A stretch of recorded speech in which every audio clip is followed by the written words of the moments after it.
Hey everyone, this is Tom from MonTac here doing the weekly MonTac Matchup for the 25th of March 2022, and with me today, once again, we've got former champion, the hybrid himself, King of Europe, Apocalyptic here. How are you doing, sir? Hello, yes, thank you for having me again. I'm doing pretty good. It's great to have you here. Yeah, awesome. We've got a couple of very interesting matchups. Obviously, we are in the quarterfinals of the March 2022 tournament with a lot on the line. And right off the bat, we have got a full-on redemption story with Lucky taking on Mini Smoke. Yeah. Lucky has no wins over Mini Smoke at this stage. Oh, However, really? Mini Smoke lost both of their tournament matches. Oh. But due to a late change in a matchup, they were granted a last-second stand-in and were able to OTK, well, not quite OTK, but almost exactly OTK the opponent to claw their way back into the quarterfinals. And once again, facing Lucky. Obviously, Lucky has also made the change to Life Gambler's pure variant. And from what I saw, they were very dominant, and they were able to beat Charging Badger, which was not at all really spoken about at all. Like after the matchups, no one really even took any notice. But that was a massive win for Lucky to do it, and especially before it even hit extra time. They were Troshan Guard in the final turn, cutting off Badger from hitting 15. It was a pretty brutal display, but incredibly impressive for someone who had a really rough season last season. What are your thoughts on this matchup? Obviously, with Mini Smoke being known for those OTK Angels. Yes, I do believe Lucky is getting a lot better in these few weeks. I do have some experience with Lucky. I don't remember if I played Mini Smoke that much, but I don't think you have played Mini I Smoke. don't either. My pick is Lucky. I think that Lucky will win. Mm. Like you said, that win against Judging Badger was very huge. And I believe Lucky is going to win this. Yeah, it's a very interesting matchup, but if anyone can get it done, if anyone can pull off the upset, it is Mini Smoke with those Angel OTKs. But we'll see if Lucky has grown enough, because if Lucky can nail this down, that's going to be massive, because even if they don't win the tournament, just having that prior knowledge that they can shut down something that did wipe them out will be massive for their confidence. All right, let's go on the next matchup. We got Tamoose with Sky Bandits. Almost unstoppable Tamoose is Sky Bandits. It may sound bricky, but I can guarantee you it is not, with the use of Kiaras, Unities, and Lucky 135s. And I think they've got Starhand as well. They have quite a lot of consistency on their side and have been absolutely decimating players left and right. Obviously, on that list of victims is Mini Smoke himself and Doozy, of course. Tamoose has done incredibly well so far, and they're taking on Sparrow. Now, Sparrow's an interesting one. Definitely a player that could be slept on. Sparrow, while they haven't had the best of records, their deck choice is really going to make this matchup. They were known for Sunwalkers, but have recently transitioned back to Rogue Beasts. Now, why this is interesting is how that affects the Sky Soldier archetype, because a lot of them require specific placements and specific orders of when cards come out. So with how disruptive Rogue Beasts are, and you know this personally, how do you think this stacks up? You've got experience, but you've also got the style advantage on Sparrow's side. Well, I think by now people know and understand how to counter Rogue Beasts. Like, you can't do much about the recoveries. The recoveries, you just let it happen. But you just need to shut down the falls. It's a very scary matchup for Tamoose, but it's not unbeatable. I think he can do it. Especially if he builds around Rogue Beast, like maybe he tries to build a deck to counter it. Or maybe he builds Rogue himself, why not? I will love to see a Rogue Beast mirror match. I would not. As the judge, I would not like to see that at all. In fact, no. I think I'm gonna just cancel the matchup if I see both people using rogues. Okay. I think, I'm going to go with Tamoose for winning. Just because Rogue Beasts are not unbeatable, and like I said, by now everyone knows how to counter them. Okay. I will admit that I don't think Tamoose has played them as of yet, but again, if Sparrow knows how to play them correctly and has paid enough attention to them, this could be quite a rough match for either player. But I'm definitely very excited for it. All right, let's get on to your match against Tail Sweet. Another sleeper match, which I am actually really excited for. Of course, you've got yourself with those Eclipse Dragons you've been using, which were quite effective, especially in the practices we've had, and obviously that decimation of Not last week. Definitely a really tough loss for them. But you've done really, really well with how you've constructed that deck, and it's just I think you and Tail Sweet have very similar styles and kind of approaches. It's not the most super aggressive, but it's kind of really articulate and consistent with a solid kind of strategy. Tail Sweet is one of those sleeper players that never really got enough of a chance to play the top guys. And unfortunately, they really fell short when they actually faced Misfire. And this was when Misfire was running Last Vanguard with the burn ability, burn specialty. And if Misfire had not gotten it off, he was losing. So with that in mind, Tail Sweet is an absolute solid competitor.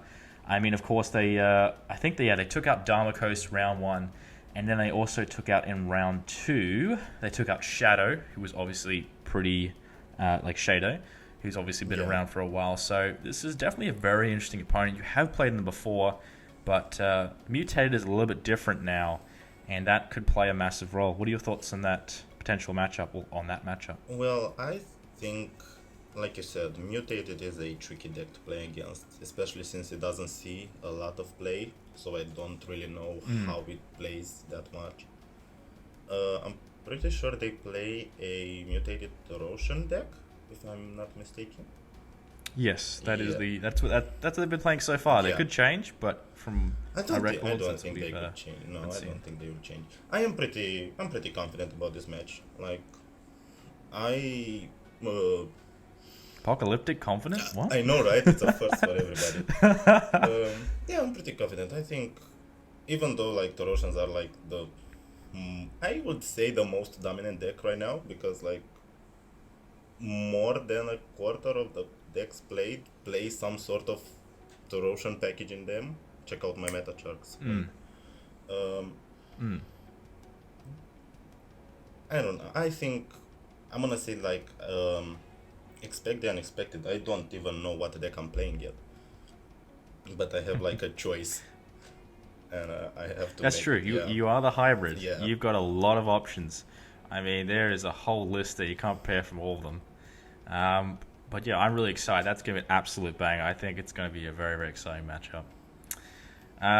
Obviously, you kind of dipped your toe into the water, obviously dealing with a little bit of the set 4 archetypes with Eclipse Troopers. Yes. Just how, based on how you've seen what other archetypes kind of look like and how they're potentially going to work. Prediction for us: do you believe set 4 is going to be more or less meta defining than set 3? Obviously, set 2 is never going to be less, because that is just Star Hand. That's all the major cards. Everything. So I don't expect that one to get topped. But set 3 is also because Steel Edge are an archetype. Set 2 was Steel Edge. Yeah. Okay, I believe that. I think that a lot of cards from set 4 will see play, in hybrid decks. I don't think that we will see a Eclipse Trooper pure deck. I mean, we might, but I don't think it would be that. I think hybrids are the way to go at the moment. So I think that we will see a lot of cards from set 4, especially some cards from the Vigilante archetype, because they are pretty generic. So I think they will see play in a lot of hybrids. But yeah, I mean, as all sets, I think it would be pretty meta defining. Yeah. Okay, interesting. So would you say it's more or less than set 3? Because keep in mind, set 4 does have, I think, 5 Apexes being dropped. Yeah, I think it would be more than set 3. Yeah. Ooh, interesting. You're gonna love set 5, my friend. I will. Yeah. All right. In 5 years' time. Let's move on to the final match in the quarterfinals. An absolute bloodbath is going to occur. We've got Zweistein, former champion, versus Misfire, 3-time former champion. They are 2-2. First times they came together, Zweistein took down Misfire, but the last 2 Misfires had the upper hand. Very interesting matchup because Weistein is very hard to play against, Yeah. and we've seen they've reached a whole new level recently with their wins over Shadow Galaxy Wolf and Doozy. I mean, just that impact snatch at the beginning of the match was brutal. Yes. Misfire's got to be thinking about that. Even he said himself in the chat he's not particularly confident about this matchup, which coming from him should speak volumes. What are your thoughts? I mean, it is a very big game between like two giants of the MonTac community, actually. I think that this game would be a psychological game before it's a card game. Like, both players are known for planning for the next opponent. And I don't know how they will really go about it, because like Misfire can think like, I'm gonna build around Gambler Angels, but then Zwei can be like, I'm not gonna play Gambler Angels, but Misfire can be like, I know he's not gonna play that because I will be thinking about that, so I'm gonna play something else. Yeah. And yeah, it's a whole thing. Oh, it's going to be very interesting indeed. Anyone who you think takes this? Because, I mean, it's very close, very isn't it? close. I will say I think Mistfire will win it, but I will be not surprised if Zwei wins because he's a very good player too. So if I had to pick something, I'm picking Misfire. Ooh, okay. That's very interesting indeed. Obviously, Zweistein did absolutely shut down Misfire in the last tournament, so this could be a bit of vengeance for the three-time former champ. I don't know. Predictions-wise, deck-wise, I think Zwei will stick with his current, and I think Mist, dear lord, who knows what Mist... he could run Steel Edge. Yeah. He could go Steel Edge or something mental. But here's the problem. Whatever we name, he won't play. So, Angels, Steel Edge, Ferocian, Sunwalkers, Rogue Beast, how many more archetypes are there? Name everything besides. He'll just show up with Impact, just an absolute heel turn. Just Starlet over GG. Actually, what I bet will happen? I bet they'll both run Card Snatch, and they'll Card Snatch the other person's Card Snatch. I bet you that will happen. Yeah. Guaranteed. Whoever uses Star Hand first is going to win. That's because they'll just get the other guy up higher and then Card Snatch. Yeah. GG. But yeah, no, that's really good. All right. Well, I asked not this question last week, and I thought it was quite a bit of a fun one, so I thought I'd ask it to you here. If you were in charge of the MonTac TCG, you got to make all the calls, do whatever you want. It's your game for this situation. I, of course, stay away from ban lists. I don't particularly like them. But in this situation, ban lists happen, and you get to ban one card in MonTac. So you can't ban an archetype. It has to be a single card. What card would you ban? I kind of agree with you. I don't really like ban lists. Although, if I was in charge, I think I will do like a semi-ban list. Like maybe just give the ability to play one copy of a card. I think that that would kill most cards that are pretty degenerate right now. Like, I think that if you can only run one card snatch, is not that good. You need to be more careful. I think it would just be a nice tech option. Yeah. But if I had to pick one card, I think I'm gonna pick Impact. I don't like it. Impact, so completely banned or semi? I mean, in an Impact deck, you pretty much just... Because the question was for completely banned, but like... Ooh, okay, so you would go completely off the table. Yeah. Okay, interesting. I'm sure Misfire will be very happy about that. I'm sure they'd probably pick the same thing. I'm going to have to start making a little clause. You can't pick Impact. It's okay. No. But yeah, it's a solid pick. A lot of people don't like it, but it's actually one of the funniest things to me considering how terrible the strategy based on statistics. I think it's been played 8 times and only won once. But set 4 is coming. Yeah. And I have to say, with Eclipse Troopers and Jared, both of which you own, I mean, we could see a surprise Impact play from Apocalyptic in the grand final, which would be mental if that happened. I can guarantee you. GG wins every game. Okay. If it's Misfire in the grand final, then I think you might. I'm gonna for sure doing that then. All right, Misfire, you heard it first. If you make it to the grand final, says Apocalyptic, it's Impact all day, boys. And the Sunwalker Apex won't be able to save him either. Anyway, sheesh. All right. Well, it's been great having you on. Thank you very much for giving your picks. Is there anything you want to say before we wrap up?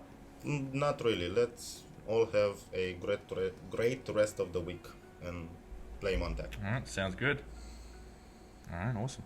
All right, well, thank you again for coming on. Hope you have a great weekend, and good luck with your matchup. Thank you. I'll see you soon. All right, thanks everyone for watching. This has been Tom.